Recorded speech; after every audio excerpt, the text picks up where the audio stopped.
on, guys? My name is Mir Hayes, and we all live in California, obviously. So I kind of want to start by asking you guys all a question. And to answer that question, just simply raise your hand. And if you continue to agree with said question, just keep your hand raised. All right. So how many of you guys live in California? Right? How many of you guys think California is beautiful? Have you guys been to have you guys been to any major cities in California? If you've been to a major city in California, raise your hand. Right? To beach, any of that kind of stuff? Thank you. You guys put your hands down. So I provided a couple of pictures for you guys of California and just the undeniable beauty of it. With pictures of the beaches, San Francisco, the capital, all that kind of stuff.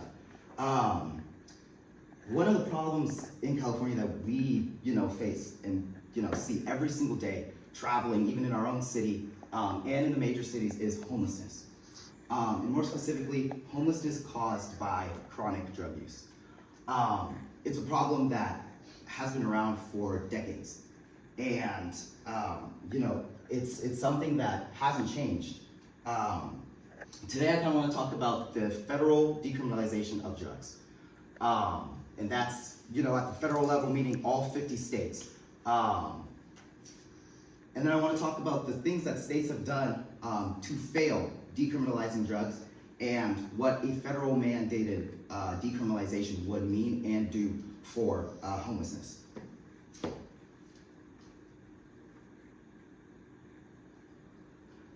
In America, there are 653,000 homeless individuals, sheltered and unsheltered. And according to addictionhelp.com, over 50% of those individuals suffer from chronic drug use. Chronic drug use is not just, recreational, do smoke weed here and there, do, fentanyl, heroin here and there. This is every single day. Chronic is wired into your brain.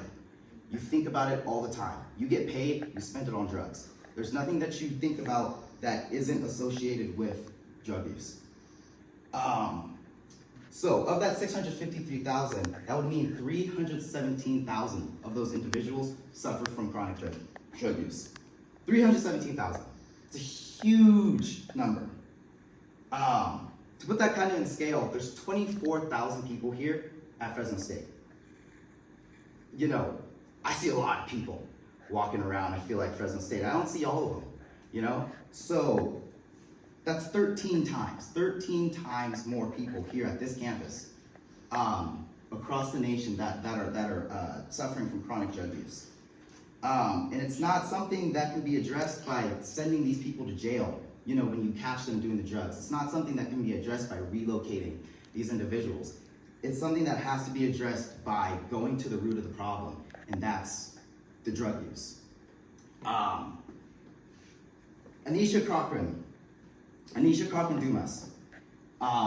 She is an individual in Portland, Oregon, who is one of the rare cases that was successful from Measure 110. She spent 22 years as an active drug user, 15 years in prison, sentenced 3 different times. And now Anisha is 6 years clean and sober because of Measure 110. Measure 110 is Oregon and Washington's attempt at decriminalizing drugs. Measure 10 failed hard. It fell right on its face for a number of reasons. It failed firstly because they tried to enact it in 2020. If you look at this graph here, we can see that 2020 drug use and homelessness skyrocketed in California and across the nation. Doing this measure at this time was detrimental to homelessness. It hindered them and it did not help them at all with people becoming homeless and relying on drugs to sustain them during COVID. Not enough was done by the police and lawmakers during Measure 10 to help the homeless people. Their process did not involve treatment facilities for these homeless. They'd arrest these individuals, charge them with a $100 fine, and they'd give them the option of calling a resource hotline to waive the fine or just pay the fine. I don't know about you guys, but to me, that doesn't help the problem at all.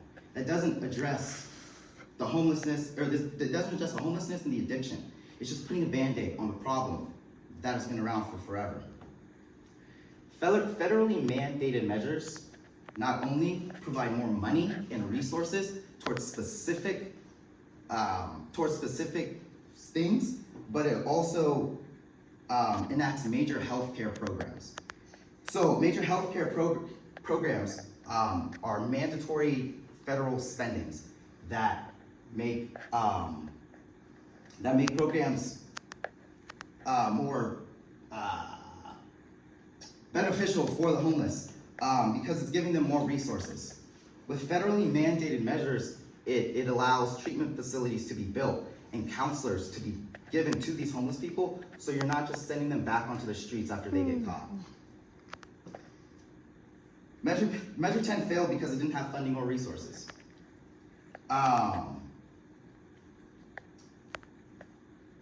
Rehabilitation facilities are vital for reversing chronic drug use amongst homelessness. And it really starts with us. If we continue to be complacent, then the people that need help are not going to get help. If we continue to be complacent, drug use will simply just keep skyrocketing. Drugs will keep littering our streets. People will continue to die if we continue to be complacent. As the next voting generation, we are the ones that enact the change. You know what I mean? I'm sitting looking at all of you guys, and I haven't voted yet, and I would assume the same is for you guys. Not to discredit the voters who've come before us, but they've gotten complacent. Homelessness and drug use has been around for decades. Our former voters keep voting in lawmakers that are staying complacent and not doing anything. Again, the decriminalization of drugs federally is the start of a long process. A process that combats the rising narcotic addiction amongst homelessness in America. Like I said, with the election coming up, we can vote in new lawmakers that bring in new laws and ideas that will change these issues and not continue to turn a blind eye. Thank you.